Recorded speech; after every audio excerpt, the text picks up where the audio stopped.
Welcome back, everybody. Welcome back to the Canyon. Welcome back to another tier list. You know what I've found as of recent, relative to this recording? People love tier lists. And it also occurred to me that I have probably sampled, whenever we do a tier list, whatever the topic of that tier list is, I have probably tested more than the average person, because I routinely buy shocks, motors, servos, tires, and strictly for the purposes of testing them. So, if you'd been wondering, and the disclaimer that must be issued before every tier list, these are my opinions. They might be gathered through empirical evidence, but nevertheless, I have my own set of criteria for what makes a shock SAB CDF. To non-Americans that ask, why is there no E? Because in America, these are the grades you get in school, A, B, C, D, F. Why is there no E? We don't know. Why is there an S above that? Because S is superior. It could be called A+. S is the top tier, like you should have this of whatever that thing might be. Whether it's a tire compound, whether it's a shock, an axle, whatever it might be. S is the superior. It is that to which all of the others should strive to be. Now, I had thought when I went to print these out that I was like, man, we're not going to be able to fill the board. And so RC 4-wheel drive makes two different King shocks. They make a dual spring and a single spring. It is one of the leakiest shocks I've ever encountered, and I have encountered a great many leaky shocks. My basic criteria for a shock is this: does it fit the vehicle? Meaning, can we get it in a couple different sizes? It's not overly large. It's not weird. Does it hold oil? Does it hold oil? And is there some level of tunability to it? Like, it doesn't use some off-the-wall spring size that means that you can't fit either a mini spring, the 10mm springs like what is fitted to this S8E. Can it fit that? Or can it fit just a normal shock spring? Here's like a big, a spring that covers a full-size spring. This is a big Traxxas, like a Revo shock. Anyway, if springs tend to have an internal diameter of 12 or 13 millimeters for a quote-unquote full-size spring, and will be lengthed appropriate to the shock to which they're going to fit. So, the RC 4-wheel drive King not only uses dual springs that are an odd size, but it doesn't hold oil at all. And if you are a shock that uses a swaged in metal ball into your metal shock like that, then that is also a point against you, because at some point that in any shock test you better have your microfiber around, because along the same lines, the shock I just held up before you is the Rhino RC. It goes one step above. Does it hold oil? No. They have a little wiper mechanism in there. When you have them open, you think, oh man, these things show absolute promise. They feel good. What happens is your rig sits on the bench or up on a stand or wherever it is for a little bit of a while, and a stiction forms, and then when the shaft pops loose of the seal, it just barfs its guts out. And that is the experience that I've had with every set of Rhino shocks, whether they be the SO95 originals or the SO95 V2, which is what these are. So they live in a drawer, because I cannot get them to keep oil in them even after changing the seals. I have an entire category of shocks that I call internal. The shock that I call internal is most any of those shocks that you can find on Amazon. I know I've got one in a drawer. Yes. They look like this. to one degree or another. They'll be a different length. They'll have a little pen spring that goes on the inside. None of these hold oil for any appreciable amount of time. And they will also require diff fluid in place of oil. Now, diff fluid, I'm just going to reach over here. Like, here is 3,000 CST. Not 3,000 weight, 3,000 CST. Now, 30 weight oil is 350 CST. So this would be approximately 10 times heavier, right? So 300 weight, is that right? No, less, 350 CST. Dang it. So approximately 257 weight. Now, if you have a shock that, there's shock oil. There's shock oil everywhere. And shock oil always finds a way of getting in my eyes. Always in my eyes. So if you've got to run diff fluid in it, that is going to drop you down a point, because a bottle of shock oil usually costs, look at the leak coming off of this thing. Oh, yeah. A bottle of shock oil will typically cost you $5, $6, $7 in America. A bottle of diff fluid will cost at least $10. Some are $12. So it's going to cost more. Odds are you're not going to have it on hand. Most people are going to have a bottle of 30 weight or approximately 300-ish CST, which is kind of the OE oil. Like if you've bought a Vanquish, a Traxxas, an Element, it's going to have a little tube of oil. That oil is going to be somewhere in between 300 CST, which is about 27.5 weight, and 30 weight. It's going to be right in there. A lot of shocks, that weight of oil is not going to work. And if you have a shock that is leaking, you can't just put heavier weight oil. It's not an old Chevy. Putting heavier oil in it to slow down the leaking doesn't change any of the problems. The RTR S8E shock is a great shock in terms of potential, but they leak like crazy. The Incision S8E, which comes on the Phoenix, the Stance, all of the RTRs from Vanquish, and as well the Phoenix kit has that exact shock. There's a second version of it, which is what I call the S8E VRD, which has a coated body, and that one only comes, as of this recording, on the carbon. It leaks less. Now, both of them are repairable by replacing the seals. In order to replace the seals, you need a tool. You need a tool like a Channel Lock 926 specifically to pull the lock rings out. And it's not a guarantee that they're going to stop leaking. They also use an odd length of spring. I want to say the spring is like 53 millimeters or 55 millimeters long. So oftentimes when you put a more standard length spring on it, it'll be about 60 millimeters long, 65 millimeters, 70 millimeters long. You'll be overpacking the spring. S8Es are a shock of potential. They could have been higher on the list, but as they come out of the many of you may have bought a Vanquish RTR, and when you slide it out of the package, there will be 4 oil splotches on the inside of each tire, while during shipping, all of the shocks coughed up their guts. I consider, and this is not a denigration, this is because of cost, this is because of many things.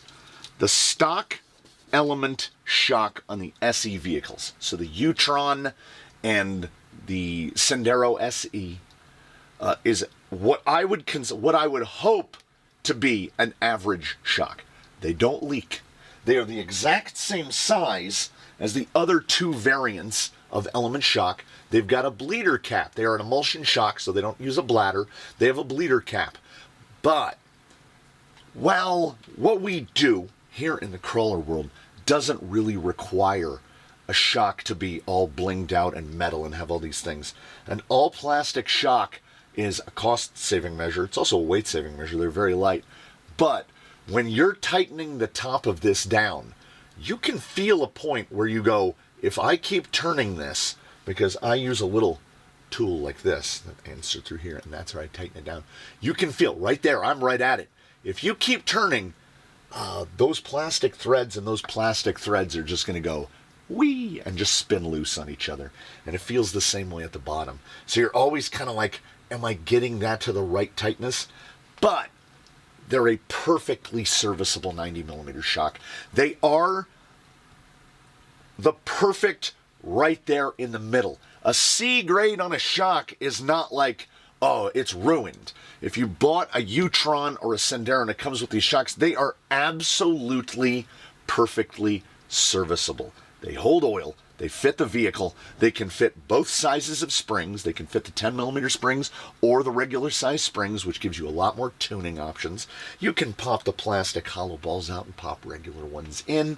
You can change the ends and the cups. They're an adjustable shock, but the nature of them being plastic means you might put a little too much ham on it and strip them out. And generally, when it comes to a shock, you don't want to be able to strip them out.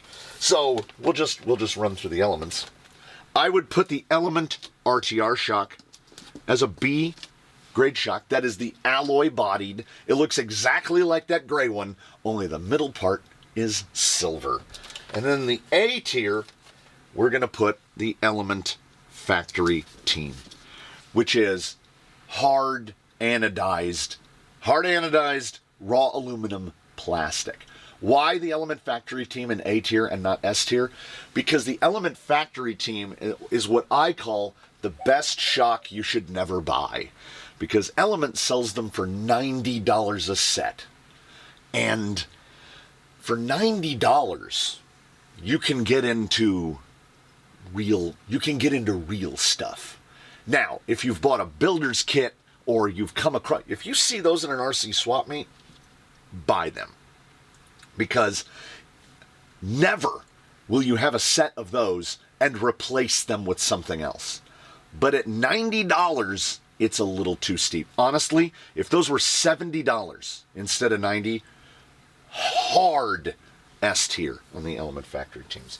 But we have to make these considerations, and it's the same thing. I have multiple sets of Chronic shocks that have made their way to the Canyon in one way or the other. Here is a Pitbull Chronic. This is an 80 millimeter Pitbull Chronic. And despite having a basically proprietary top and a swaged in ball on the bottom, they are touted as you never have to rebuild them. Because the way the seal pack is built into the bottom, they're supposed to, and my goodness and my gracious, they are exceptionally smooth. And typically, if they're not on sale, they can be as much as $90 per pair, not per set. Which is also why you will conspicuously not see Kyosho Velvets on this list. I imagine the Kyosho Velvet, amazing. $100 a pair? You'll also not see Team K&K. There's an array of shocks you won't see here simply because they are above a price point that I am comfortable paying, because if it fits the vehicle, is tunable, and holds oil, then the additional cost is really difficult to justify. Because right alongside these gentlemen in A tier is the Yeah Racing Desert Lizard.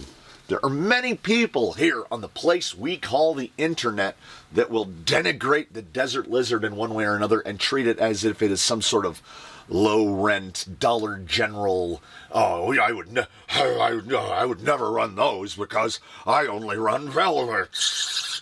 Here's the deal with the Desert Lizard. The Desert Lizard is, the price has gone up a little bit, but is still a reasonable value. You're talking about $60 or so for a set.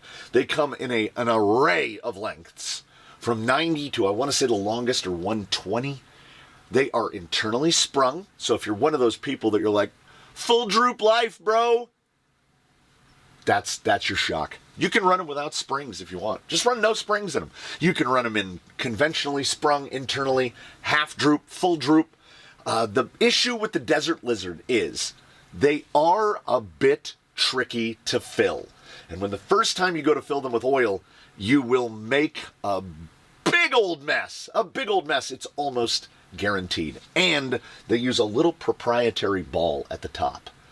But they come with them. They also come with pistons, all the tuning springs you could ever want, tools to assemble the shocks, seals that actually work. Do desert lizards hold oil?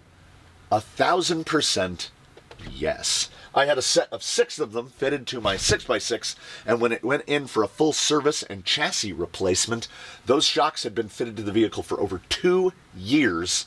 And when I opened up those shocks to clean them out, the oil was gray. They're not powder coated or anodized. They have no coating on the inside. But they were still full of oil. The amount of oil that had been lost was the amount of oil you will typically see. You have a part of a shock which is in the outside world and then goes to the inside world and then comes back to the outside world. The seals work as seals because they are effectively wet. And they're wetted by the life's blood inside the shock. So no matter what, no matter how good a shock is, this motion, a little bit of oil is slowly getting lost. The slower, the better. And desert lizards do indeed lose them very slowly. They also come in an array of colors. Have you tested the Injora, what are they, Injora Mountains? There's another knockoff of the desert lizard. I have not, because up until very recently, they were far too close in price to the desert lizard. And if you're going to use a shock that looks like a desert lizard, just buy the desert lizards. $60 a set is kind of the top end of the comfort zone for me.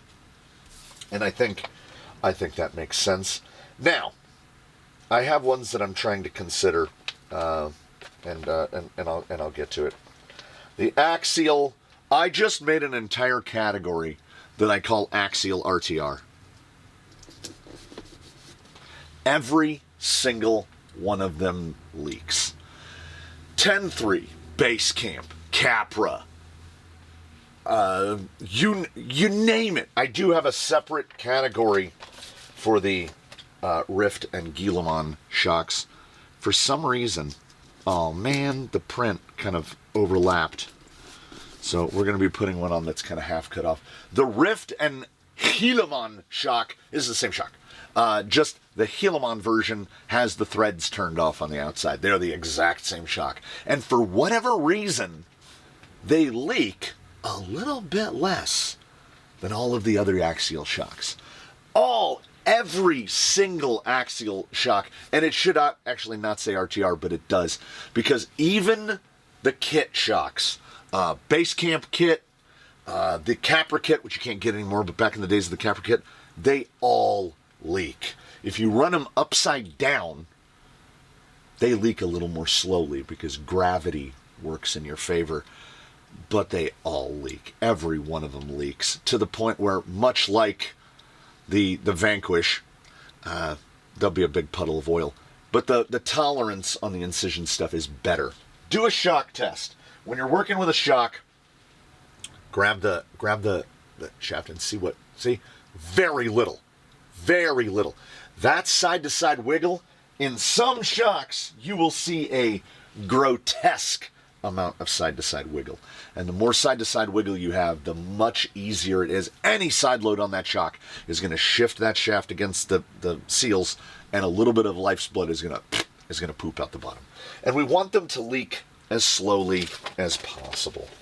I am going to put these here, despite being nearly $100 a set, which would ordinarily make me put them a little lower.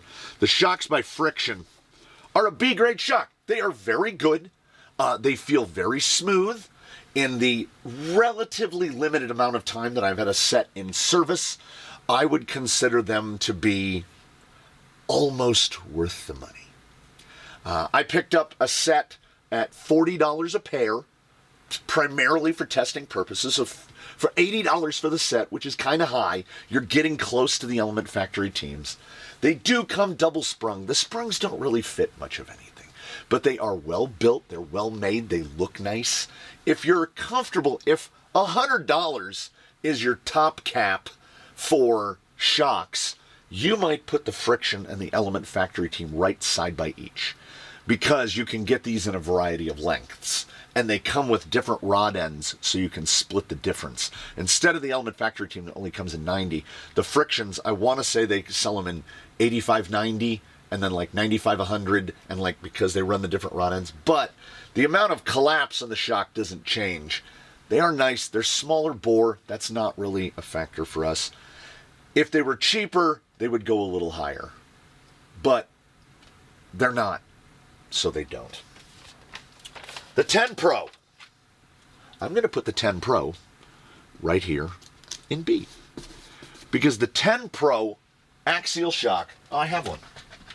The 10 Pro axial shock is the least leaky of the, I mean, you can hear the air in it. It is the least leaky of the axial shocks. It does only come in one length, 100 millimeter, and it has these weird, there's like a travel stop built into the spring cup. So they don't collapse nearly as much as other shocks. But you know what they also don't do? They don't leak nearly as much as every other axial shock. They are far, far, far, far too expensive to ever buy.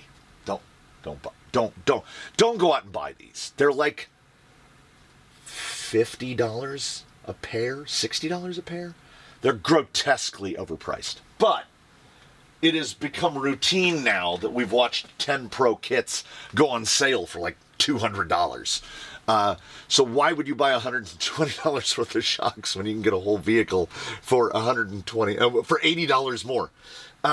They are performance-wise the best of the axial shocks, the 10 Pros. It is.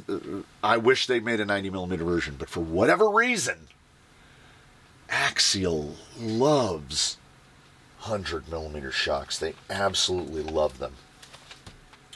Proline. Proline has the Pro Spec and the Scalar. They leak oil so fast. Look how pretty they are. You'll be taken in by the prettiness.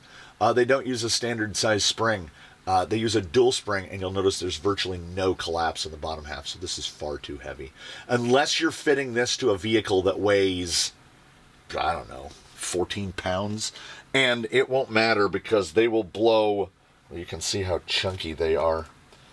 These will blow all of their guts out within 2 battery packs.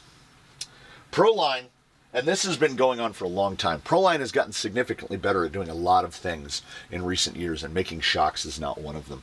They are tremendously overpriced for what you get. $45 to $55 a pair, in that range. If you're going to charge over $100 a set for shocks, they'd better do the absolute business. And they do not. The shocks from the OT6 Wizard are built to such a level of tolerance that it takes 6, 7, 8 battery packs just to break them in. They don't leak. They come in one length. I've never purchased a set. There are 2 Wizards here in-house, and one is fitted with Wizard shocks, the other is fitted with shocks of my own build, and the other Wizard shocks went into service on another vehicle immediately. The Wizard shock is perfectly matched up against the Element Factory team, and that if you have a set, you're never going to put them in a drawer. I have many sets of shocks in drawers. You would remove another set of shocks from a vehicle and put the Wizard shocks on it because they're that good. I wish I had done a little more research and been able to tell you what it costs to buy them. They might fall into that category of don't buy these. But that's me. I don't like to spend above X amount on shocks. RC, 4-wheel drive. Now, I have it says Bilsteins on here. Okay? So, we've got the RC 4-wheel drive Bilstein, Nitro Charger, Old Man Emu, RSD Ultimates, or whatever they call them. They're all going to take diff oil. They're all going to leak to a certain amount. They are in C because they're going to behave exactly as they behave. I have a set on an FMS FJ40, and they are filled with 7,000 CST diff oil. Now, he does weigh 14 pounds, that FJ. And they will leak out over time, and you'll have to refill them. But you're only looking at those shocks vanity over the other things, or just pure fitment. I'm running 70 millimeter. There are not a lot of shock choices in 70 millimeter. Your other choice are the internal sprung from Amazon, which are cheap. I've gotten a full set of shocks for $13. But these do leak a little more slowly, and they look 1,000% better. So for me, they get a C rank, even though I guarantee you they do leak. The G-Made RSD goes solidly in the B tier. Sometimes you can get those for about $25 to $27 a pair. Their spring fitment is a little bit weird. They're a little bigger of bore than what we typically see.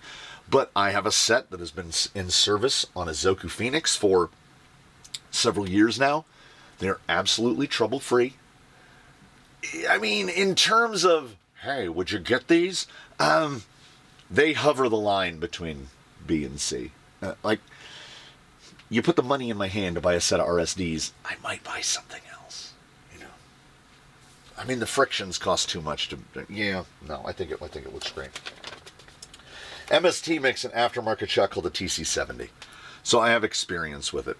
The TC70 is also a shock that you're going to buy specifically for a fitment. The 70 means it's 70 millimeter.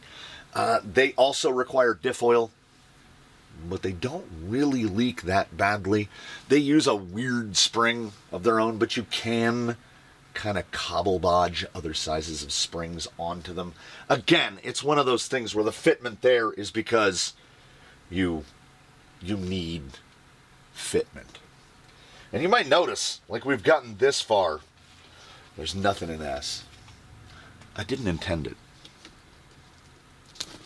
TRA 2660, 2661, and 2662. The Traxxas Big Bore. Traxxas Big Bores typically run $25, $26 a pair, $50 to $52 for the set. They can run full-size springs, they can run mini springs, and guess what?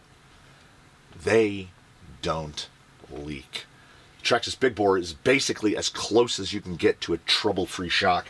Do they require a special tool to service them? Yes, they require that same Channel Lock 926 plier to service them, but you will have them for years and years and years before you need to service them, other than topping off the oil a little bit. Rebuild kits to replace the bladders, seals, spacers, E-clips, and everything cost $2.50 to rebuild 2 shocks. $1.25 each to rebuild. And if you're looking at something like this, this is a copy of a Dravtech, which is an interpretation of the Big Bore. This is what we call a Chavtech. And this has been rebuilt entirely on the inside with Traxxas parts. And you can do this very inexpensively. For $10 in pistons and seals, you can turn a $20 set of shocks. So yes, that's right. You'll be out the door for $30 to $35. The Chavtech is not S tier. It is A tier because it is a copy, and the amount of work that you have to invest, you are exchanging your time in order to save money. If you buy a set of Big Bores, you bring them home, you fit springs to them, you fill them with oil, you put them on the vehicle. Done. Chavtechs, you're going to spend about an hour putting them together. And it is a, oh, I thought I brought them out here. This is ordering Chavtechs. Come on, come on. I got a 9. That means I got a good set. There's every chance in the world you're going to roll snake eyes. They come, some of them come with just a tension ring that you take a dowel or a pencil and you sharpen it and you use that to pressure in and set the seal tension. Some are set with E-clips. Some, the tolerance is so loose that that part will just fall out. Sometimes the caps aren't threaded correctly. You're saving money for a reason. Sometimes the shafts will be scarred up or burred when you take them out of the package. Now, you can find these. I have seen these as low as $5.50 a pair on AliExpress, which is, I think you'll agree, pretty cheap. Then you have to put about $5 worth of parts into them, and you could potentially have shocks for around $5 each. They tend to come with springs that are largely unusable, but you never know. In your case or instance, they might be perfectly usable. They cannot be S tier because they are knockoffs. There are 2 shocks left to peel off the card, and they are both S tier, and one of them is the one that is the clone. Because if anything, a big bore is the standard of S tier. It is the shock that gatekeeps. You've got to do the business to join a big bore in S tier, and the Deluxe Dravtech does that. Because they machine their own shafts, they machine their own pistons. They have recently gone away from using Traxxas X rings for seals. I don't think that helps. I think the X ring is fantastic, but they didn't change the physical structure of the shock at all, so you can put X rings in them. They, of course, require the same tool, the Channel Lock 926, in order to work on them. Dravtechs are expensive. By the time you're out the door, you will be very nearly $100 for the set of shocks, but they are the high standard. You're not going to get more performance out of a Chronic or a Velvet or a Team K&K or any of those that you will from a Dravtech, and you will spend a lot more money. You will pay for the cachet. Many people adorn their wrist with a Rolex while fully knowing that a Casio that costs $39 is going to keep better time, or they could give in to the digital revolution and have a watch that's set by an atomic clock. And you can also check your email on it, so it is what you want. If you want Chronics, they deliver on their advertisement at $160, $180 a set, which is wild. And then finally, the very final, right up here, the ultimate combination of cost-effective performance is the Traxxas GTS, aka the stock shock from the TRX-4. They come in 2 flavors, 90mm and 110mm. That's all you get, and guess what? That's all you need. 7mm pistons. You can run 300 CST oil in them, and they work great. You can get optional pistons from Traxxas that are red and will allow you to run 40 weight. Just perfect. If you've got a bunch of 40 weight, I would love to spec every shock to run the same weight of oil. It's not really possible. Like some shocks just... Sometimes you'll get the Chavtechs and they'll have slotted pistons in them that require either 70 weight or 80 weight. Now you can change pistons to Traxxas 2669s. The Chavtech is a DIY shock. The Dravtech is done for you. And the tolerance on the Dravtechs is significantly tighter. Honestly, in terms of like these 3 shocks right here are over half of the entire fleet just between those 3. And then these guys make up, well, let's see. Element Factory Team, I would say I'm running 3 sets. Probably 3 sets of Desert Lizards, 2 sets of Wizards, 2 sets of Chronics. Element RTRs, I'm running 1 set. 1 set of RSDs, 1 set of Friction, 1 set of 10 Pro, 1 set of S8Es, no more RTRs. Rift and Gil, 1 set of Rift, none of these, 1 of these, none of these, none of these, none of these, none of these, none of these. Nope, that's not true. I'm running a set of Capra shocks upside down. They're semis. They have Desert Lizard seals in them. Oh, a little buried note. If you put Desert Lizard seals in an axial shock, you can make them mostly stop leaking. But, yeah, Racing, like soft discontinued the seal packs for Desert Lizards. So unless you have a bunch of additional seals lying around, I don't know of any place that you can openly and actively just go and buy seal packs for Desert Lizards to fix your axial shocks. There will be a link in the thing below where you can get the Uxel silicone inserts that will really dramatically, that's a good word, slow the leaking on the Incision S8Es. But to get up here, you've got to be a shock that doesn't need work. None of these shocks need work. If there was a complaint about the GTS, it's that they're a little tough to bleed because they're bore, 7mm piston. They have very low oil volume, which is why it is also so surprising that the GTS just don't leak. Both of these shocks are also bladdered shocks. meaning they are not emulsion. They do not mix air and oil. They have a little piston at the top, a little rubber bladder. That the pop of that bladder, there's an air gap in the cap, and an emulsion shock. So this is an S8E. You can see a lot of its life split is on the outside. This is an emulsion shock. If you see a shock with a bleeder screw, you know that it is an emulsion shock. It's mixing air and oil. So there has to be a certain amount of air in that shock to begin with. Otherwise, it doesn't work. You basically hydrolock it. So because this one has lost some of its oil, when we release, it is slowing the damping down. Well, I think I have an empty one. It is slowing the damping down. Like, this is a shock that has never been filled. Boop, boop, wee. It just shoots back out. There's no damping taking place right there. This shock is still mostly full. So there's a little bit of damping taking place. But then we have a properly built, this is a Chavtech, not a DraftTech, all fully rebuilt with Traxxas seals. And it has damping.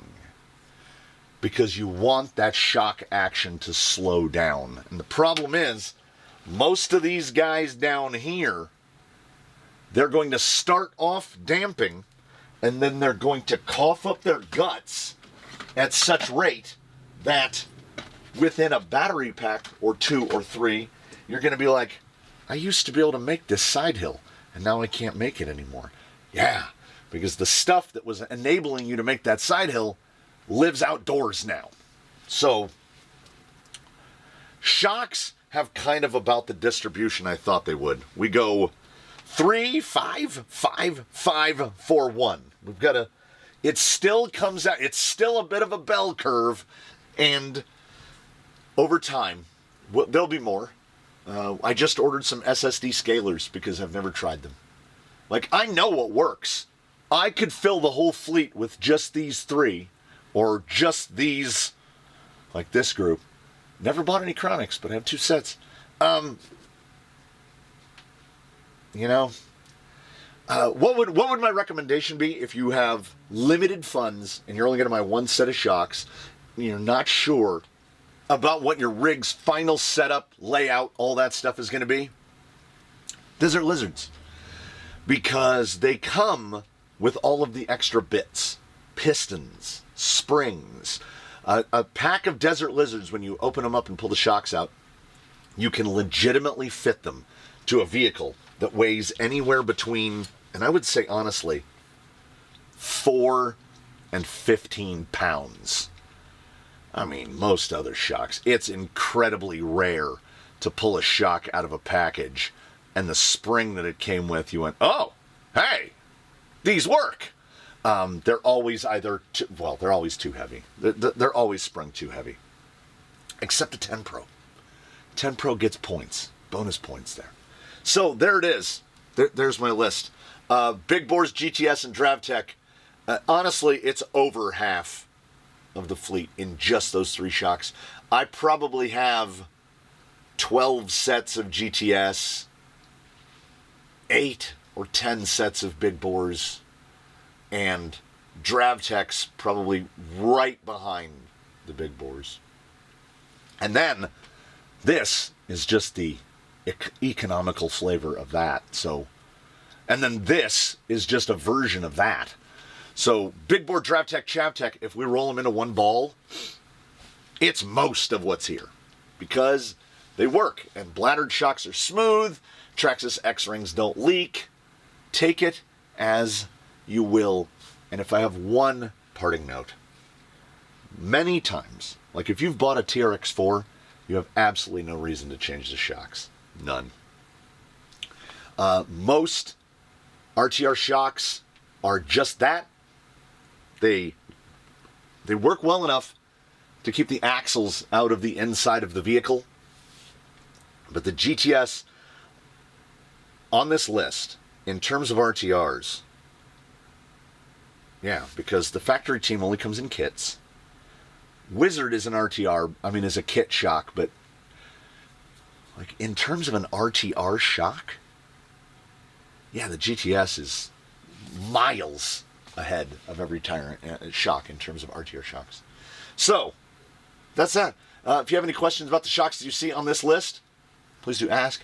If you have tangential questions, but not like, but what about this shock? If it's not on the list, I've either forgotten it or have never used it. And honestly, that's a lot of shocks when you consider that it could just be that, and we'd be covered. So, thank you so much for joining us for this one. I look forward to seeing you next time. In between now and when we meet again, please one and all do your very best to have a good one, everybody. We'll see you again here in the canyon with some other thing. Who knows what it will be? Not even I.